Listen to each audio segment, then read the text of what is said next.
Boa noite a todos, boa noite, sejam bem-vindos à nossa querida Casa Fraterna. Tem alguém aqui que está pela primeira vez na nossa casa? Levanta a mão, por gentileza. Não? De qualquer maneira, sejam todos bem-vindos, ok? Eu vou fazer a prece. Boa noite aos nossos amigos da internet também, que estão nos acompanhando pelo Instagram, né? Eu vou fazer a prece, daqui a pouco eu dou um recado para vocês. Vamos fechando os nossos olhos. Vamos nos desligando de todos os problemas externos. Vamos nos ligando a Deus, nosso Pai Criador.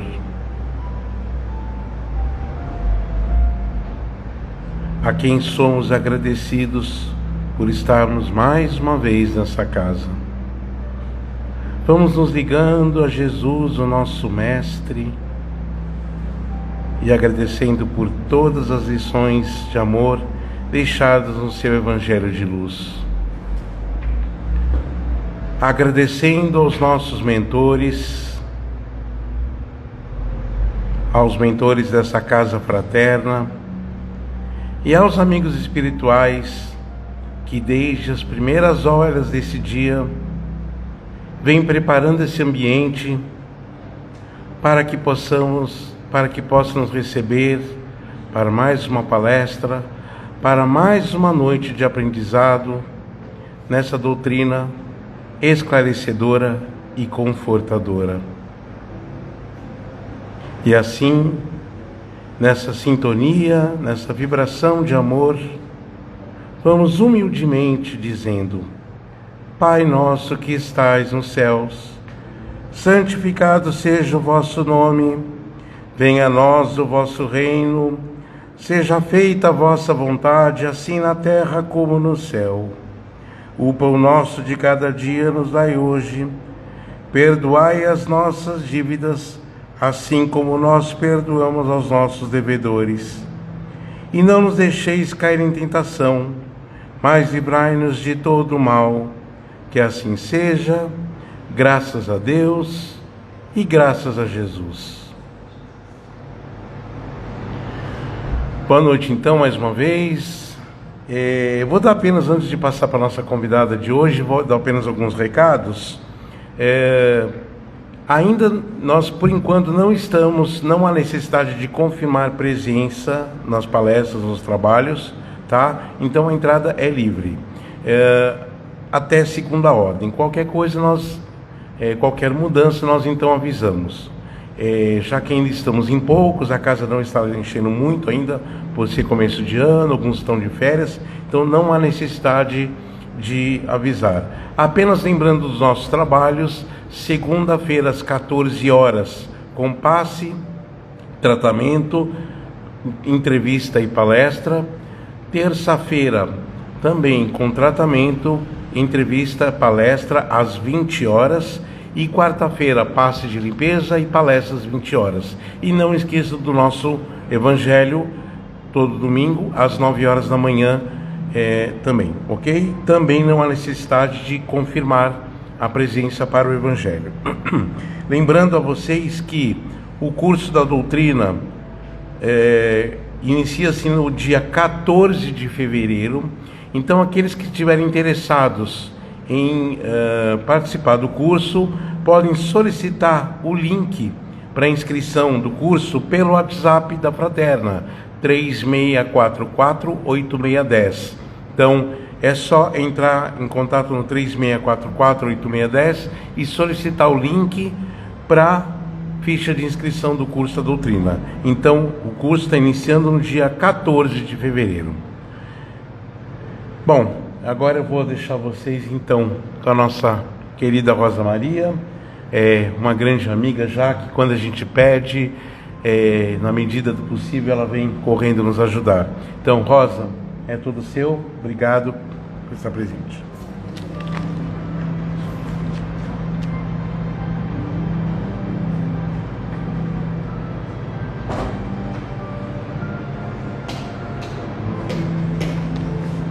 Boa noite a todos. Que Jesus nos abençoe e nos acompanhe no estudo da noite, que nós saiamos daqui melhor do que entramos, levando o que viemos buscar.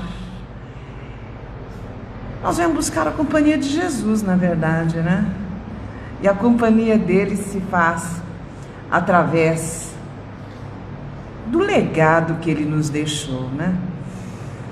Por isso o tema desta noite é amar o que não nos amam, porque foi a proposta audaciosa que ele fez. Este homem mudou os paradigmas, porque os antigos diziam: tendes ouvidos, tendes ouvido. Amareis ao vosso próximo e odiareis aos vossos inimigos. E Jesus vem com outra proposta.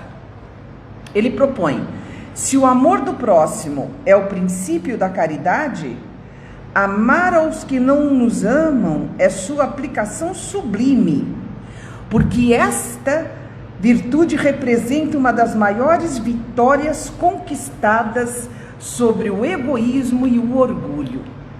Vejamos o que fala o Livro dos Espíritos sobre a mesma questão.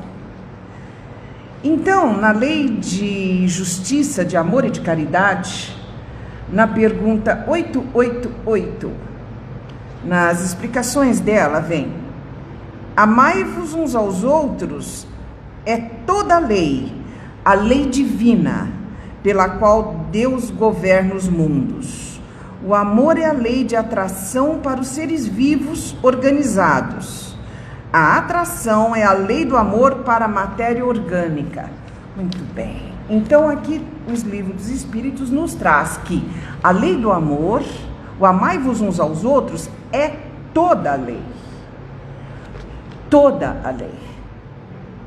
Então não cabe não amar o inimigo. E Jesus fez essa proposta audaciosa para todos nós, porque eu acho difícil, e acredito que vocês devem concordar, como é que a gente vai gostar de alguém que a gente sabe que não gosta da gente e pode nos fazer mal? Como assim? Como eu vou conseguir ter pelo inimigo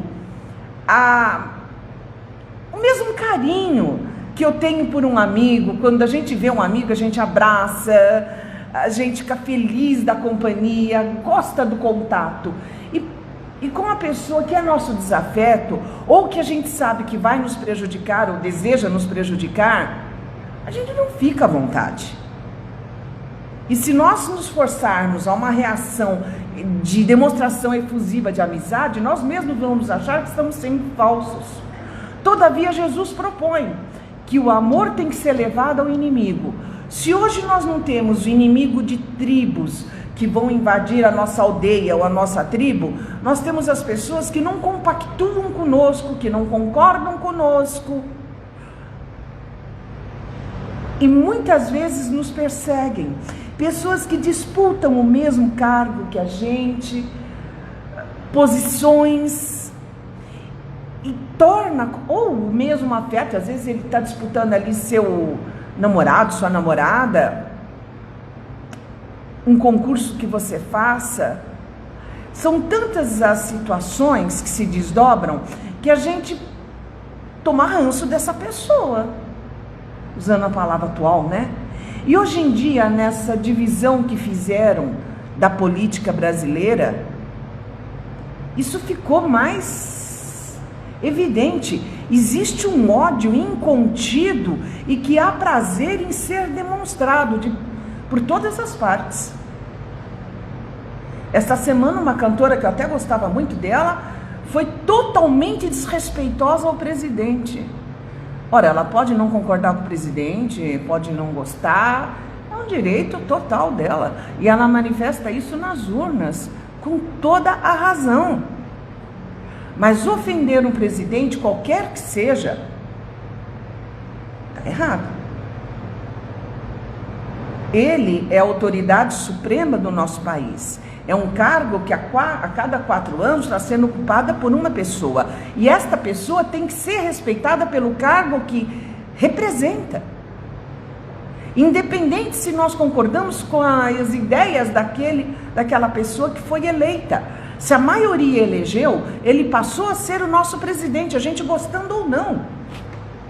Então, se você não respeita o presidente do seu país, você não vai respeitar o seu chefe na sua repartição. Você não vai respeitar nenhum superior. E está ensinando o seu filho a agir da mesma forma. E você vai ser a primeira vítima dessa falta de compostura. Que o filho não vai te respeitar, porque nós somos a autoridade acima dos nossos filhos, nós somos superiores a eles, não é assim? Nós somos responsáveis pela educação. E lógico que ele não vai nos respeitar. E nós vamos nos sentir talvez injustiçados, mas tem a ver com o nosso comportamento. Então, por educação, por civilidade, até por caridade, essa cantora deveria ter escolhido melhor as suas palavras. Ela foi rasteira. Ela pode dizer que não gosta, etc e tal, apontar as falhas, no direito total. Não pode agredir, não pode xingar. Isso vale para os dois lados. Então, por que tanto ódio? A necessidade desse ódio, ele vai ser construtivo? Será bom para nós, para o nosso país? Ou é melhor que nós abramos os olhos para o que realmente importa no nosso país? Será que é tanto... Eu vou sair logo desse assunto porque não é nosso foco. O cargo de presidente é muito importante, mas os deputados e senadores, para a nossa população, é mais ainda, porque é dali que saem as leis que nos regem. Então, nós temos que prestar muita atenção quem que nós colocamos no Congresso, não é? Que o presidente não administra sozinho, nenhum. Né? Enfim, então quer dizer que esse ódio de A contra B, com relação ao cargo de presidente, é um grande equívoco. Continuando, amai-vos uns aos outros é toda a lei divina pela qual Deus governa os mundos. O amor é a lei de atração para seres vivos e organizados. Portanto, todos os seres vivos e organizados têm a lei do amor. E nós sentimos isso na nossa relação com os animais, não é assim? Eles devotam a gente carinho, proteção, e nós também a eles. Né? A atração já é a lei do amor para a matéria orgânica. Ele põe aí uma diferença, né? Então vamos ver o que o São Vicente de Paulo fala sobre essa diferença. Não esqueça jamais que o espírito, qualquer que seja seu grau de adiantamento, sua situação como reencarnação, como reencarnado ou na erraticidade, que é quem está no plano espiritual, né? Está sempre colocado entre um superior que o guia e aperfeiçoa e um inferior diante do qual tem os mesmos deveres a cumprir. E a gente esquece muito disso. Nós temos sob as nossas ordens, sob o nosso comando, pessoas que estão em posições inferiores à nossa. Pode ser na idade, pode ser no conhecimento, pode ser em qualquer situação. Esta pessoa, nós temos o dever de evoluir, de passar conhecimento. E isso inclui os animais, para que eles também progridem. O Chico um dia disse que quem protege os animais, ele está para aquele animal como o anjo está para nós. O anjo nos guarda e nos guia. E nós, por nossa vez, guiamos e protegemos aquele que está sob a nossa tutela. Lembra do centurião? Quando ele vai ao encontro de Jesus e pede, eu não sou digno que o Senhor entre em minha casa, mas o meu servo precisa de sua cura. Então eu peço que o Senhor, eu sei que o Senhor obedece ordens do seu superior e dá ordens aos seus comandados, assim como eu também recebo ordens do meu superior e coordeno meus subordinados. Eu peço que o Senhor peça ao seu Pai que cure meu servo. Ora, eu acho isso incrível. Ele pede socorro para alguém inferior a ele pede socorro para o servo dele. Nós estamos diante de um centurião que a princípio seria pagão, romano, e esse homem reconhece a superioridade moral de Jesus e a possibilidade de curar. E sabia que Jesus era o intermediário entre a permissão do Pai e a execução da tarefa. E ele então humildemente se coloca: olha, eu não sou digno que o Senhor entre na minha casa, mas eu te peço humildemente, peço ao seu Pai que cure o meu servo. E Jesus replica: nem em Jerusalém vi tamanha fé, e curou o servo. Então Jesus mostra muitas coisas nessa passagem. Ele é conciliador, ele não afastou o rapaz por ser pagão, ele era includente. E por que então que nós separamos as pessoas? Veja, esse centurião representa o inimigo que estava invadindo as terras palestinas, estava investindo o que hoje é Israel. Eles entraram na Judéia, em toda a região, dominaram e escravizaram. Então o centurião representava o inimigo e ficou de frente de um judeu que ele reconheceu superior, pede socorro e é socorrido. Então, quando Jesus pede para que a gente ame o inimigo e o proteja, ele ensinou, não só com palavras, ele exemplificou. Então não cabe a nós, cristãos, e ainda mais espíritas, que nos coloquemos assim: ah, mas é inimigo, ah, deixa pra lá. Não foi isso que o mestre fez. Nós somos cristãos, e se nós espíritas queremos seguir a Jesus para melhorar, para crescer, evoluir, ascender ao Pai, o primeiro passo é auxiliar quem não nos ama. Ah, mas eu não estou confortável em abraçar meu inimigo. Não abrace. O Evangelho em momento nenhum pede que você abrace. Jesus não pede isso. Ele agarrou o centurião lá, ele abraçou, diga: ai, vem cá, amigão, aí. Não, ele não fez isso, né? Ele exaltou a qualidade do rapaz e serviu. O que nós podemos fazer para os nossos inimigos, em primeiro lugar, é não falar mal deles. E o não falar mal é falar também em pensamento. Que a gente fica esmiuçando os fatos, o que aconteceu, os fatos que motivaram aquela discórdia. E quando a pessoa acontece um bem lá na vida dele, a gente fica: puxa vida, né? Mas essa criatura não merecia esse bem. É um isso, é um aquilo, é um sacripanta, é um mau caráter. Isso não é para ser feito. Ah, mas eu não estou comentando com ninguém. Não precisa. Você está comentando com a espiritualidade toda. Você apenas não está verbalizando. Mas você criou dentro de você, e o pensamento é força viva. O pensamento é matéria. E aí ele chega fluidicamente ao destino. Vamos ver o que diz o Evangelho aqui.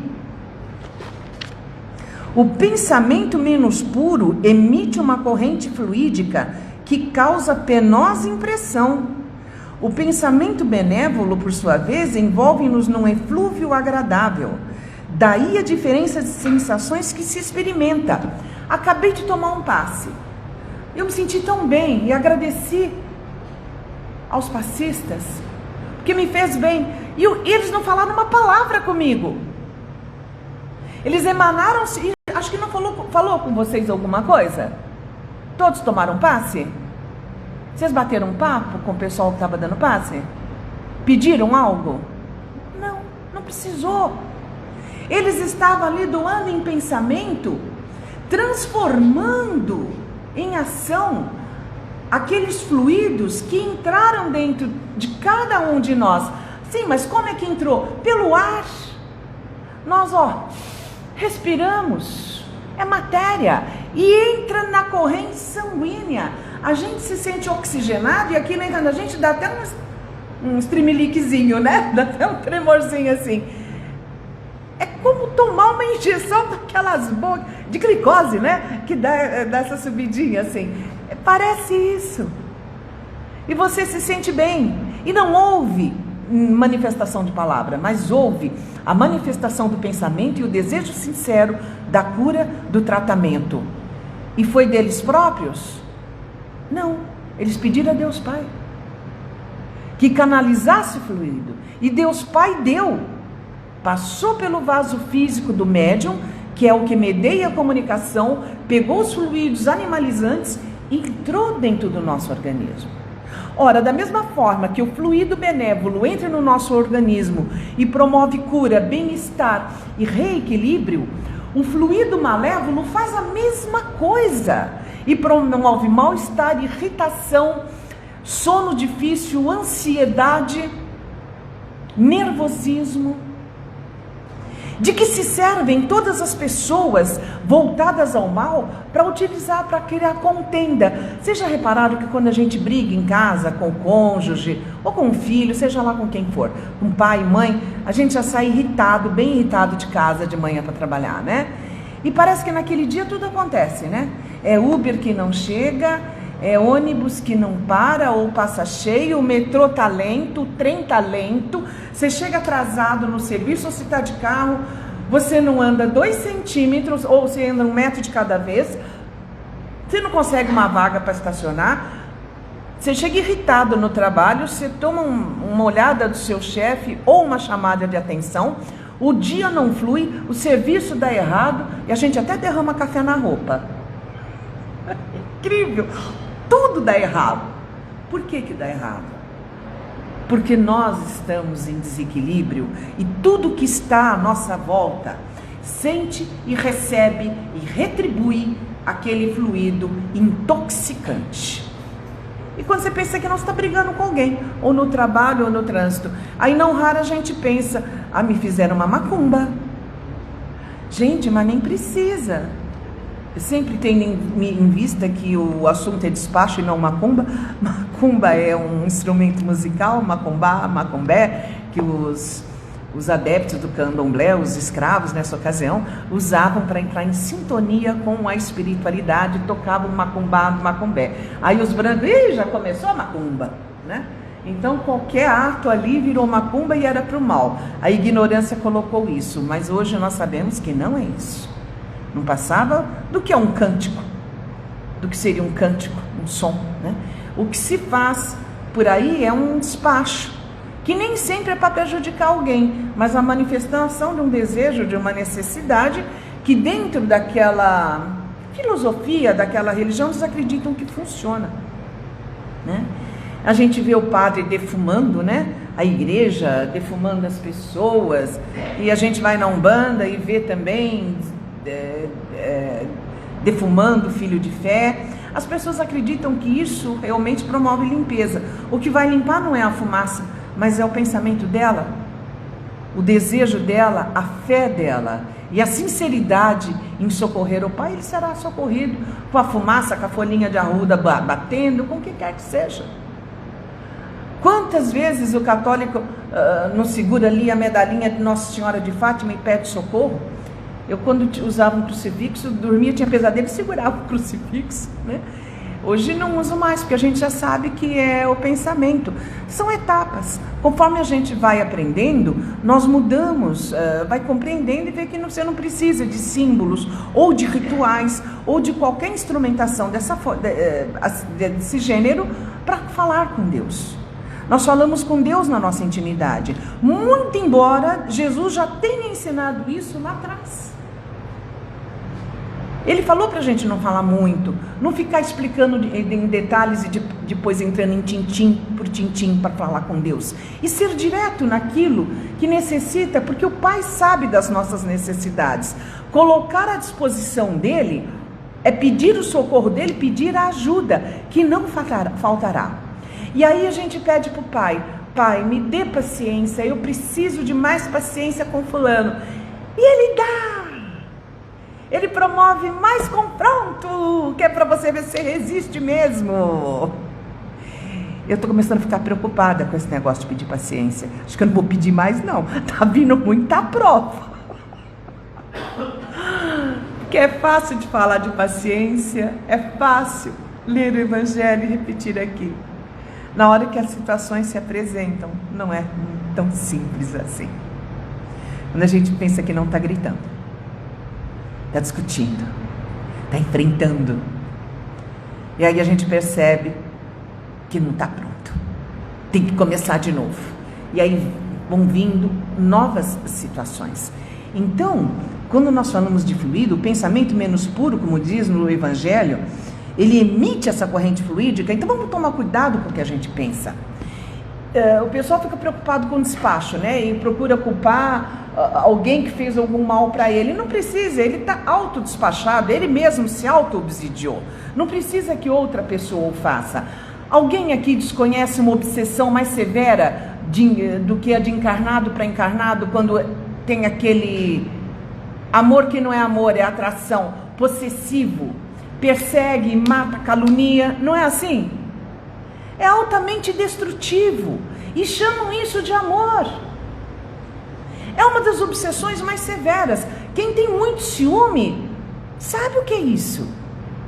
Ele nem precisa de obsessor para ajudar na situação, não. Ele sozinho se obsidia.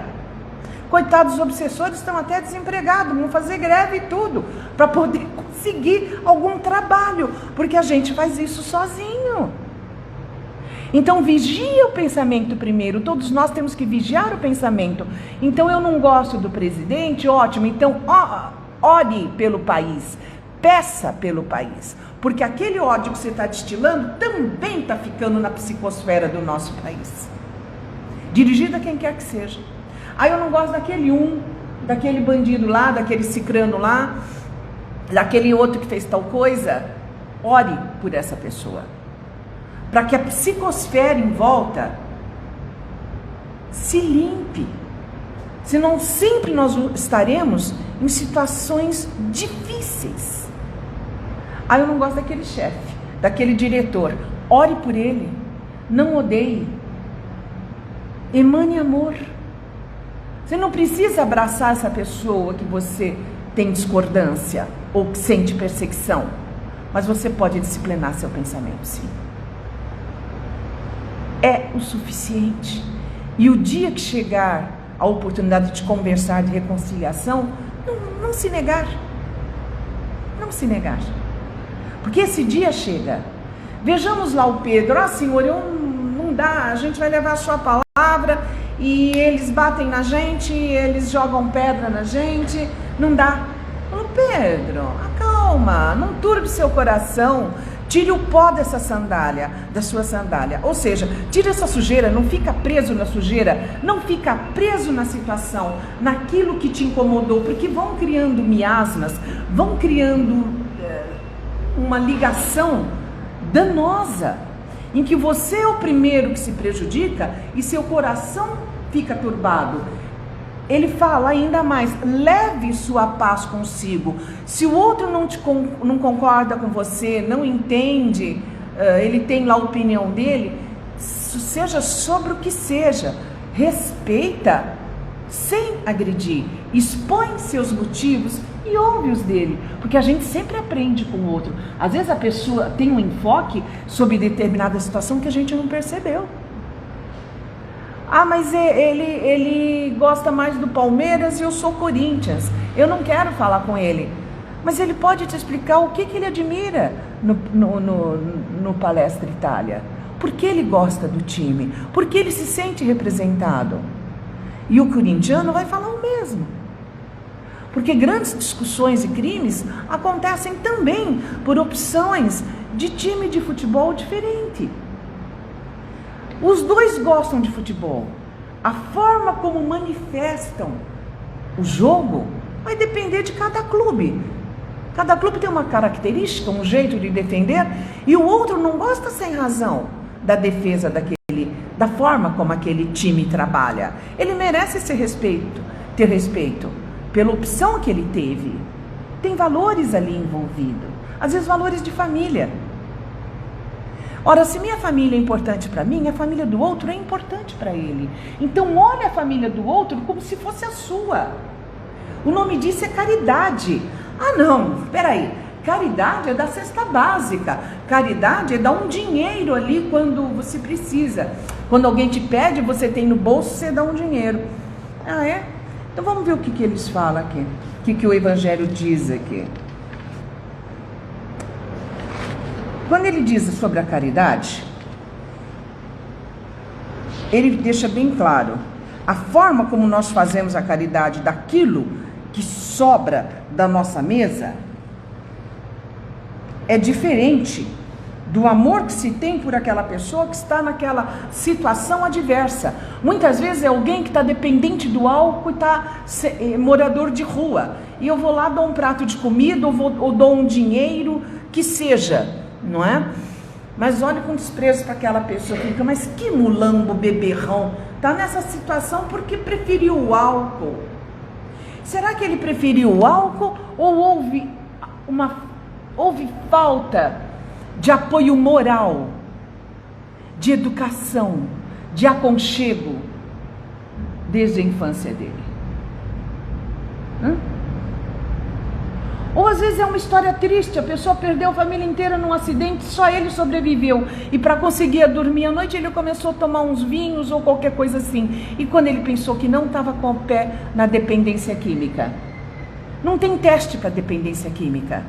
Nem todos ficam viciados, mas os que ficam perdem totalmente o controle. E não raro acabam parando na rua porque perde emprego, vai perdendo tudo. A gente não sabe a história que está atrás daquela pessoa, mas você sabe que ele é filho de Deus, ele nasceu bom e nasceu perfeito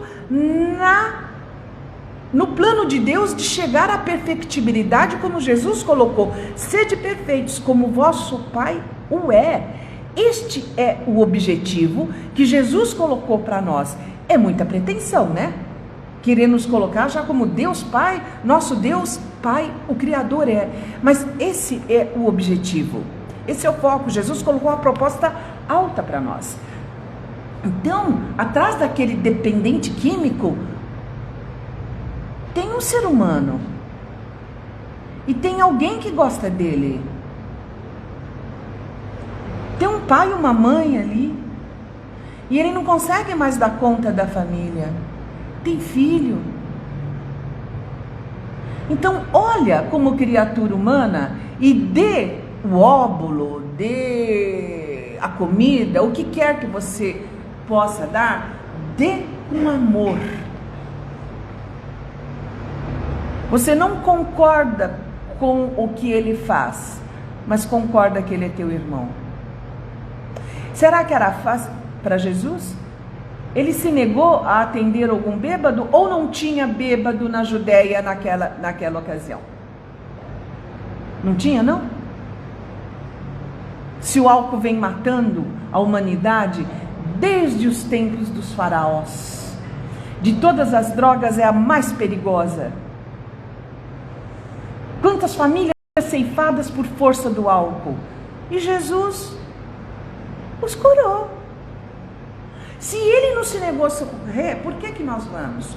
Não dá para esquecer a história do Chico e os dois ladrões. Foram assaltar, acho que eu já contei aqui, então vou falar bem rápido. Ele foi assaltado e um ladrão falou para o outro: mas você vai assaltar aquele? É mais pobre do que a gente, olha lá como ele se veste. Mas foi assaltar. E o Chico tinha lá uns trocados no bolso e deu para o ladrão, né? E pediu que não matasse porque ele tinha muitos filhos. E aí o outro ladrão falou: eu sei de onde você é, você não tem filho não. Falou: eu tenho 43 ou 48 crianças pelas quais eu sou responsável e elas dependem de mim para comer. E se eu morrer, não vai ter quem os ampare e eles vão ter muita fome. Aí esse ladrão: quantas crianças você tem? 48. Fulano, quanto dinheiro você tem aí? Não vai me dizer que você vai fazer o que eu estou pensando que vai. Falou: vou, passa o dinheiro aqui. Pegou o dinheiro do outro ladrão e devolveu do Chico dele e ainda deu mais do que eles tinham, né? Falou: você compra comida para as crianças e eu vou lá ver se você está fazendo isso. E o Chico falou que ele fosse, que seria um prazer e uma alegria muito grande recebê-los lá. Agradeceu e os ladrões se foram. Aí o Chico fala: que Jesus os acompanhe. Parece que eu estou vendo o gritinho dele: que Jesus os acompanhe. Aí o ladrão mais nervoso falou: que Jesus acompanha a gente o quê? Você não está vendo que nós somos dois ladrões? Falou: mas meu filho, se ele escolheu dois para estar ao lado na hora da morte. Eu nunca tinha pensado nisso. Nem na hora suprema do Calvário, ele se afastou dos pecadores. Ele não se isentou de estar perto deles. E poderia, será que Deus Pai não provocaria um infarto nele, em qualquer outro lugar, para sair mais rapidinho? Claro que sim. Não. Ele precisava morrer escandalosamente para que ficasse claro que nada sobrou do corpo dele e para que ele provasse que o que diferencia de todos nós é que ele, depois da morte, ele apareceu e todo mundo viu. Então Jesus matou a morte ali e deixou bem claro que depois da morte a gente trabalha, continua vivo, porque foi o que ele saiu fazendo. E não sobrou nenhum tecido do corpo dele. Então não cabia dúvida que aquele homem morreu, aquele vaso físico morreu, e estava ali o perispírito dele trabalhando. Então Jesus nos ensina de todas as formas.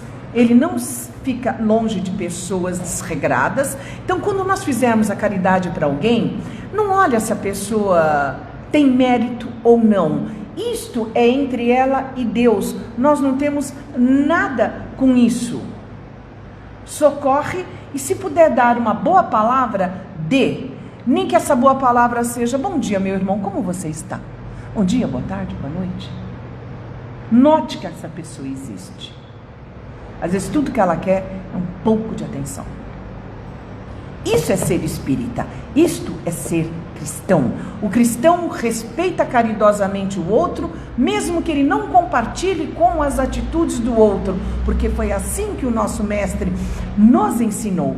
E enquanto nós não seguirmos ao mestre, nós não podemos dizer que é Natal. Que o Natal acontece a cada atitude crística que nós tomamos na manjedoura dos nossos corações ou das nossas atitudes. Eu vi uma discussão na internet sobre o 25 de dezembro, que não é o aniversário dele, ou enfim, houve bastante agressão, inclusive contra Jesus. Então, até hoje, 2000 e tantos anos, ainda há quem jogue pedras em Jesus. Quem não ame. E ele convive conosco, mesmo não sendo amado por muitos. E dentro dessa discussão, porque não é o dia certo, ninguém sabe, mas não importa o dia que ele veio. Os hebreus não marcavam a data do nascimento, eles marcavam a data da concepção, não do nascimento. Tudo indica que como a família José e Maria foram para Belém para fazer o censo para Herodes, tudo indica que foi entre abril e maio. Indica. Mas não se tem certeza. Agora, que importa o dia certo que Jesus chegou? Importa que ele veio e o que ele trouxe, o que deixou. Isso é o que importa. E cada vez que nós temos uma atitude decente igual o nosso mestre, é Natal. É hora de comemorar. Eu não ligo para luzinhas, eu não ligo para árvore de Natal. Gente, eu adoro, acho lindo. Não tem nada a ver. É bonito, ilumina. Mas por que ilumina? Ameniza. Deixa as coisas mais bonitas. E nós temos vontade de orar e de pensar em Jesus, e o ambiente fica mais saudável. Não importa se é a data, se não é a data. Mas a estrela de Belém e tal, ela veio, e aí no dia dos Reis Magos é que tem que sair e tal. Será que essa estrela de Belém, eu fico pensando nisso, será que não era ele, não? Era ele vindo para a reencarnação? Vai saber. O Chico, quando estava conversando com você, com o César esses dias a esse respeito. Quando o Chico desencarnou, aquela luz que passou, foi num hotel, né, César? Passou a luz. Se o Chico tinha essa luz, imagina Jesus. É para se pensar, né? De repente a estrela era ele. Estava falando com o César, eu estou achando que é, gente. Eu não tenho base nenhuma para falar isso. É apenas um palpite. Mas não importa realmente o dia, importa que ele veio. Lidar com as pessoas que nos contrariam é difícil. Ou será que os outros acham fácil lidar com a gente também? Nós somos fáceis? Não precisa responder, não. Só pensa. Né? Muito bem. O Evangelho ainda vai mais longe. Se não se queixa das provas, não deve queixar-se também dos que lhe servem de instrumento. Então vamos parar de falar mal do marido, da mulher, do cunhado, da mãe, do pai, do filho, do chefe, eles estão servindo, ou dos políticos em questão, eles estão nos servindo de instrumento. Se em vez de queixar-se agradece a Deus ou experimentá-lo, deve também agradecer a mão que lhe oferece ensejo de demonstrar a sua paciência e a sua resignação. Ora, para ser superior ao seu adversário, preciso é que tenha alma maior, mais nobre, mais generosa do que a deste último. André Luiz sempre fala: quem critica tem a obrigação de saber fazer melhor. Vamos pensar nisso e pensar já? Duas perguntas hoje do Livro dos Espíritos me chamou a atenção. Estava estudando para a palestra e vendo por que Jesus colocou essa proposta de o amar um ao outro e que é caridade. E aí o Livro dos Espíritos respondeu. Houve a resposta. Kardec fez a pergunta: que pensar da esmola? O homem reduzido a pedir esmola se degrada moral e fisicamente. Ele se embrutece. Numa sociedade baseada sobre a lei de Deus e a justiça, deve-se prover a vida do fraco sem humilhação para ele.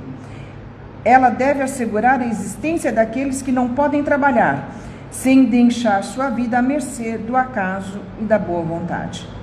Aí ele torna a complementar a pergunta: mas reprovais a esmola? Os espíritos respondem: não é a esmola que é reprovável. Frequentemente a maneira pela qual é feita. O homem de bem que compreende a caridade, segundo Jesus, se antecipa ao infeliz sem esperar que ela lhe estenda a mão. A verdadeira caridade é sempre boa e benevolente. Ela está mais no gesto do que no fato. Um serviço feito com delicadeza duplica de valor. Se é feito com ostentação, há necessidade para fazê-lo aceitar. Mas o coração não é tocado por ele. A necessidade pode fazê-lo aceitar, mas o coração não é tocado por ele. O serviço. Então, aí eu pensei, quando a gente trabalha e faz as coisas em casa ou para a família, e a gente não recebe um retorno, um agradecimento ou uma colaboração, e aí agredimos. Faltou caridade. Da mesmo jeito que é para ter caridade e respeito por quem a gente dá uma esmola em dinheiro ou comida ou bem qualquer bem material, há que se ter também com os nossos serviços do dia a dia. Quando a gente fica reclamando muito, eu me mato aqui, ninguém faz nada. As meninas, tem agora os meninos ajudam em casa também, né? Mas a gente costuma reclamar um pouquinho, né? Da louça na pia. Só um pouquinho, a gente não reclama muito não, porque a gente é bacana, né? Só eu que lavo, só eu que limpo, todo mundo só suja, não é? E às vezes a gente fecha o tempo com isso, né? Não que não mereça ajuda, claro que merece. Porque todos na casa trabalham, todos sujam, todos comem, todos bebem. Então, muito justo que todos colaborem. Mas não é mais bacana que a gente faça isso com delicadeza? Tanto a solicitação de ajuda, quanto a explicação, quanto o serviço em si. Uma comida feita com carinho, ela dá prazer, ela alimenta de verdade, não importa que tipo de comida é. E uma comida feita com quem o cozinheiro ou cozinheira que fez sobre xingamento, sobre raiva, vai atacar o estômago de quem a recebe, porque ela está com os fluidos deletérios impregnados nela. Agradeça a Deus que dentro da sua casa tem comida, tem panela e tem água e sabão. Muita gente não tem isso. Aquele cara da esmola lá na rua não tem, não. E a gente tem. Pode ser um arroz feijão com chuchu, que aliás eu adoro, ou com abobrinha, com ovo frito, ai que delícia, né? Mas nós temos, não é? E é um prazer que tenha isso em casa e que a gente tenha mãos boas para fazer. Então não vamos reclamar não, porque depois os dedos vão endurecendo e a gente fica até com saudade de lavar um prato e não consegue mais, né? Então caridade em casa com quem mora com a gente. Até eu pedi ajuda para o Gabilan aqui hoje nessas duas perguntas, porque fiquei em dúvida. Na pergunta 891, visto que o amor maternal está na natureza, por que há mães que odeiam os filhos, e isto desde o seu nascimento? Triste, né, gente? Quando a gente vê isso acontecer, tantas crianças aí odiadas pelos pais. A resposta dos espíritos: algumas vezes é uma prova escolhida pelo espírito do filho, ou uma expiação que ele mesmo, uma expiação se ele mesmo foi mau pai ou mãe má, ou mau filho, numa outra existência. Em todos os casos, a mãe má não pode ser animada senão por um mau espírito. Então a mãe que não ama seu filho, o pai que não ama seu filho, ele está animado por um gênio ruim, ele mesmo, a pessoa, não estou falando de obsessor, que se esforça por dificultar a existência do filho. Quantos pais não servem de barreira para a vida dos seus filhos, né? E eles se esforçam por dificultar a fim de que ele sucumba sob as provas que ele aceitou vivenciar. Porém, esta violação das leis da natureza não ficará impune, e o espírito do filho será recompensado pelos obstáculos que haja superado. E aqui a minha pergunta para o Gabilan foi: por quê? Isto é ação e reação ou é causa e efeito? Aí ele explicou que causa está em outra oportunidade, em outra encarnação. E o efeito vai se dar materialmente na próxima, em forma de prova e principalmente se for expiação. Se for expiação, ele está expiando a causa que deu no passado nas transgressões que cometeu, como os espíritos sugeriram aqui. Ou ele foi, é uma prova escolhida pelo espírito do filho, ou uma expiação, se ele mesmo foi outrora um pai ruim, uma mãe ruim, ou um filho muito ruim, né? Então, neste caso, ele está vivendo causa e efeito. Já na pergunta 892, Kardec diz: quando os pais têm filhos que lhes causam desgostos, não são desculpáveis, por não terem para com eles a ternura que teriam em caso contrário? E os espíritos respondem: não são desculpáveis, porque é um fardo que lhes é confiado, e sua missão é de fazer todos os esforços para os reconduzir ao bem. Estes desgostos são frequentemente o resultado dos maus costumes que os deixaram tomar desde o berço. Colhem então o que semearam. Então o pai e a mãe, invigilante, imprevidente ou preguiçoso, que não colocou seu filho em pé, que aliás não é dele, é filho de Deus, nós somos mordomos de Deus e a nossa obrigação é cuidar do filho de Deus. Aquele pai e mãe que não cumpriu com a sua obrigação de orientar o filho em todos os sentidos. Ah, mas eu já falei, ele continua, repita. Eu já falei, ele continua, repita. Retenha, coloca de castigo, proíba, explica, limite. Pai e mãe tem que ter autoridade, sempre. Nós temos que direcionar essa pessoa para a vida.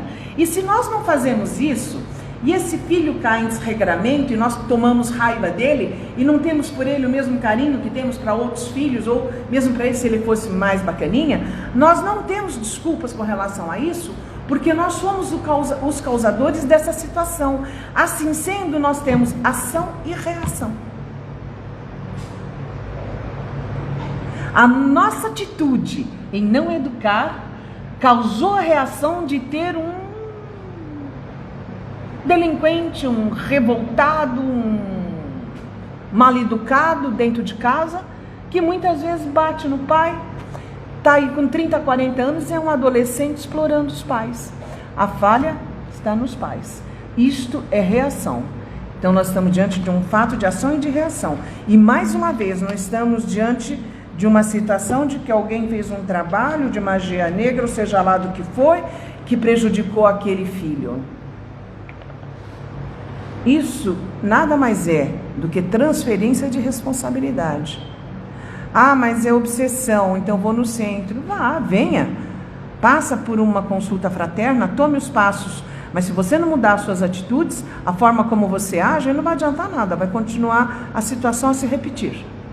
Então é preciso sim ter coragem para colocar limites para nós também, nos respeitarmos até onde nós podemos permitir que as pessoas falem conosco, a forma como quem tem que colocar isso somos nós. Nós não podemos ser o nosso próprio inimigo. Então muita atenção com essa coisa da queixa e de falar mal, porque é isso que provoca as dissensões, ou as agrava, ou mantém a situação dentro de casa. Ah, mas aí eu tenho inimigo, eu não acredito em nada. Espíritos desencarnados que não nos amam. Espíritos desencarnados que não nos amam. Ainda outros motivos tem o espírita para ser indulgente para com os seus adversários. Sabe ele, primeiramente, que a maldade não é uma condição permanente dos homens, que ela é decorrente de uma imperfeição temporária. Olha que maravilha, é temporária. Todos nós ficaremos bons e perfeitos. É questão de tempo, pode demorar uns milênios, mas nós chegaremos lá, ou centenas de milênios. Assim como a criança se corrige dos seus defeitos, o homem menos bom reconhecerá um dia os seus erros e se tornará bom. Aí uma pessoa que acredita que a gente nasce, vive, cresce e morre, e que não tem mais outra vida, que é isso mesmo, que não deixa nada, e quando eu tenho inimigo eu quero logo matá-lo, porque se lava com sangue todas as desavenças e tudo que o meu adversário fez de mal para mim. Muito bem, eu vou perseguir com ódio e vou fazer isso, porque aí ele morrendo eu fico livre do abacaxi. Não, não fica, porque a gente sabe que não fica, porque após ser deixado o planeta fisicamente, ele continua perispiritualmente, e o ódio pode e faz isso, e manta as pessoas, gruda, como irmãos chifópagos, que acabam até reencarnando nessa condição para aprender a viver com um junto com o outro sem escapar. Quando nós liberamos essa pessoa do nosso convívio, porque nós estamos cientes de que o ódio não se extingue com a morte, nem o sangue o extingue, que a verdade é que o sangue alimenta o ódio, porque aquele que foi morto por alguém, ele mantém o ódio no além-túmulo. Compete-lhe, portanto, apresentar uma razão de ser positiva e uma utilidade prática ao perdão e ao preceito do Cristo. Amai os que não vos amam. Amai os que não vos amam.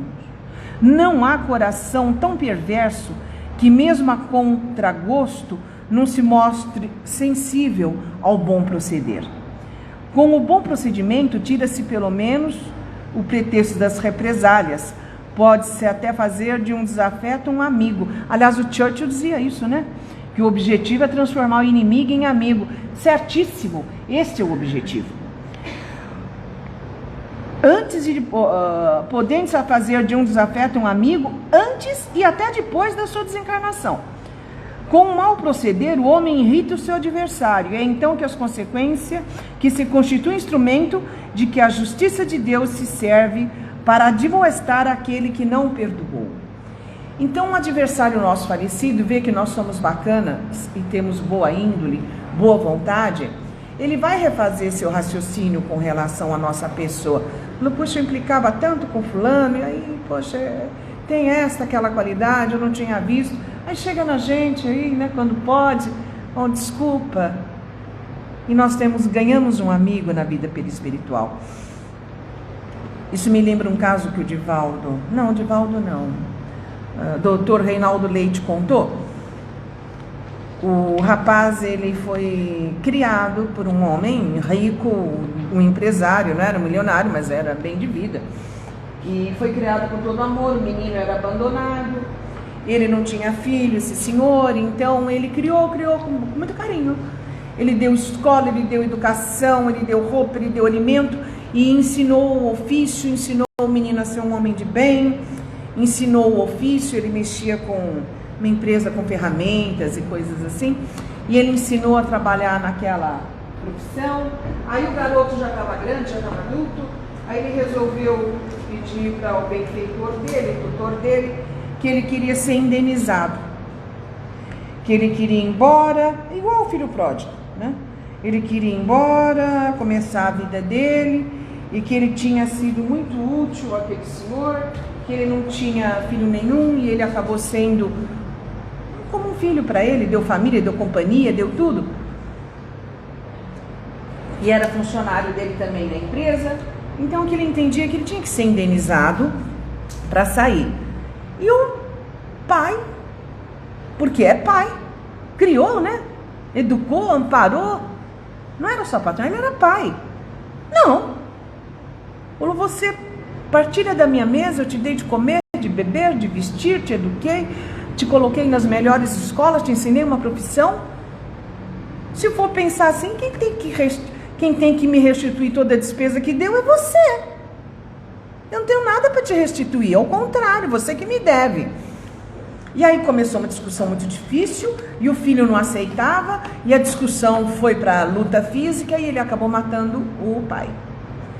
E fechou tudo direitinho, ali onde matou, ele não tirou nada do lugar, ele foi até o cofre, ele sabia a senha, sabia tudo, tirou lá um tanto de dinheiro que ele achou que era o suficiente para a indenização dele, mas deixou tudo absolutamente em ordem, foi embora, né? No dia seguinte ele foi para trabalhar normal.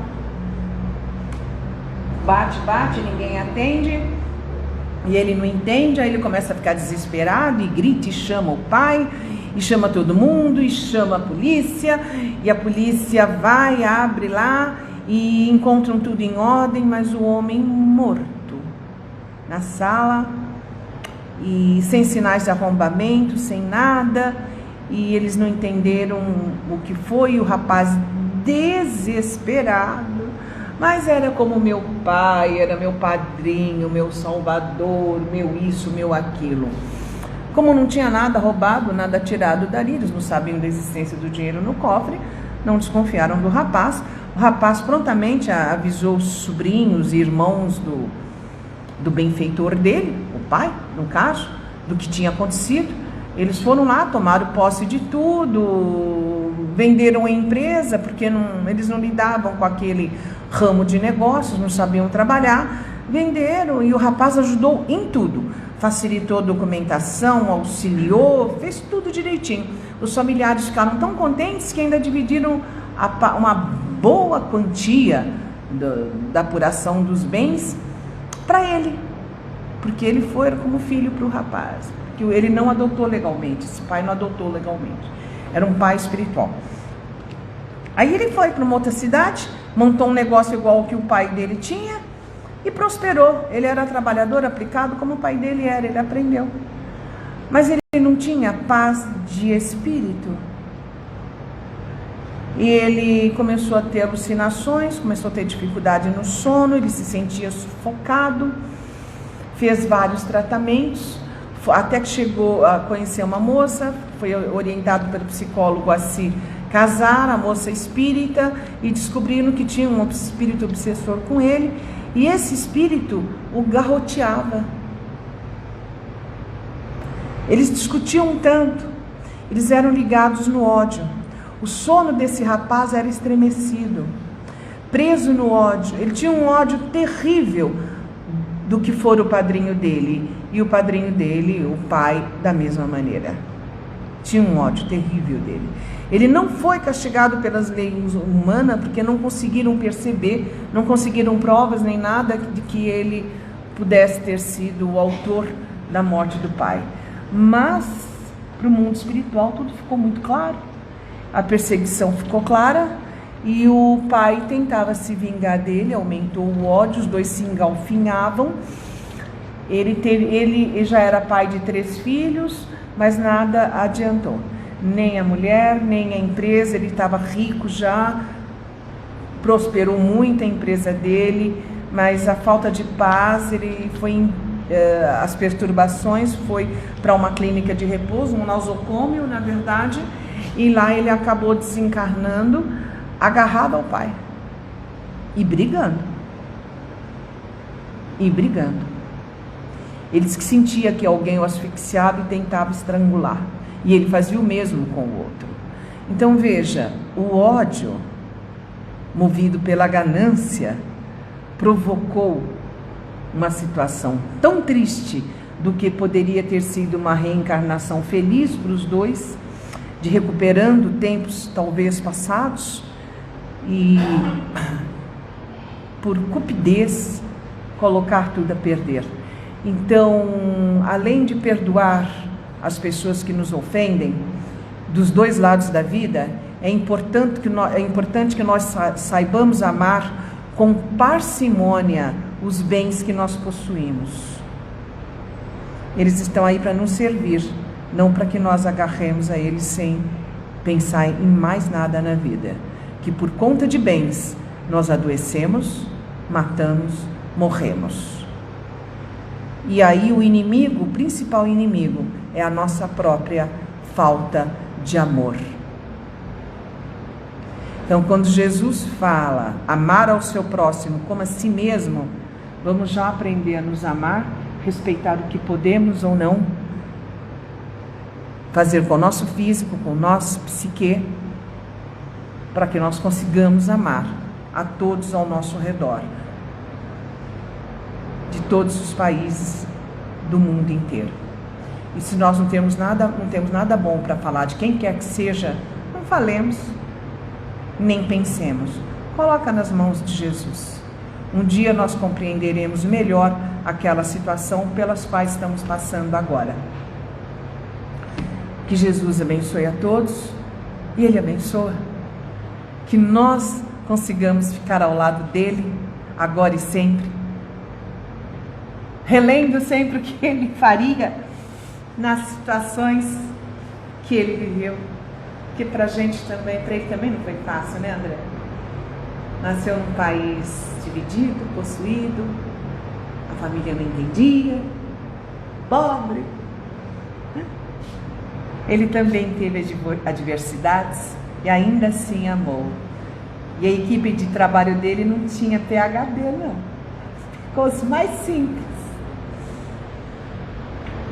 Então que Ele nos ajude e a gente veja na simplicidade o grande amor que nós podemos dar e receber. Que assim seja. Oi? Ah, para Jesus, que abençoe o ano novo e nós com Ele. Faço.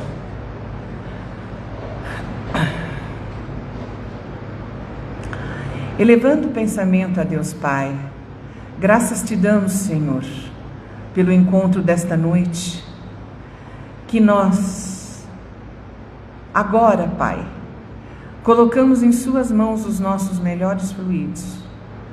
Receba, Senhor, todo o nosso amor, a nossa saúde, a nossa vontade de lutar. Fique em Suas mãos, Pai, e leve, Pai, leve aonde o Senhor sabe que precisa. No leito de dor,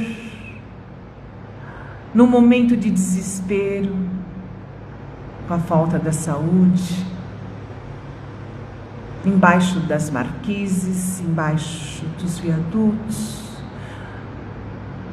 nos hospícios, nas casas de saúde, de tratamento, de recuperação de dependentes químicos. Que as pessoas depressivas ou que estão vivenciando a depressão sejam agraciadas com a vontade de lutar, com o bom ânimo, que o Senhor as envolva, Pai, e o nosso amor as alcance. Senhor, direcionamos os nossos fluidos agora para o planeta Terra. Como um facho de luz azul, ele se espalha pelo planeta azul, tornando mais azul ainda, e caindo todos os fluidos sobre todas as nações, independente de seus regimes políticos, sobre todos os povos, socorrendo a todos os necessitados de saúde, de paz, de consolação. Senhor, nossos pensamentos agora se direcionam à Bahia, que as pessoas que estão sobrevivendo à catástrofe consigam ter resiliência, se reerguer, que o desespero não as envolva, que a bondade do coração brasileiro e a ação dos governos alcancem a todos os atingidos com comida, com roupa, com o material necessário para reerguer a vida. Todos, Pai, que desencarnaram neste período,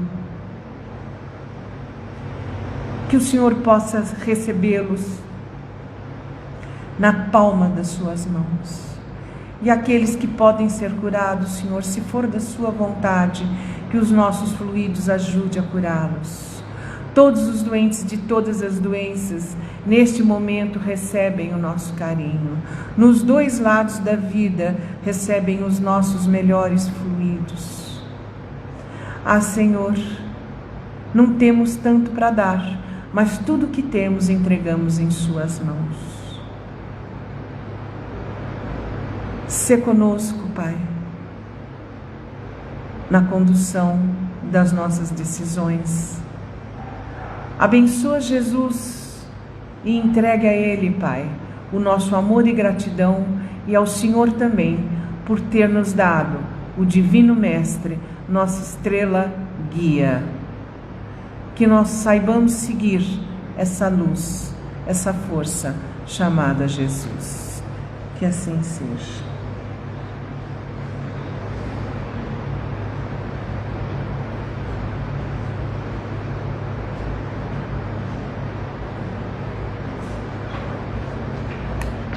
Mais uma vez a gente agradece então a Rosa pela belíssima explanação dessa noite. Muitíssimo obrigado por ter se deslocado da sua casa, e tenho certeza que todos nós gostamos muito. Estava acompanhando os comentários aqui no Instagram. Belíssima palestra, Rosa. Parabéns. Muitíssimo obrigado. Gente, muito obrigado, uma boa noite, bom descanso, fiquem com Deus.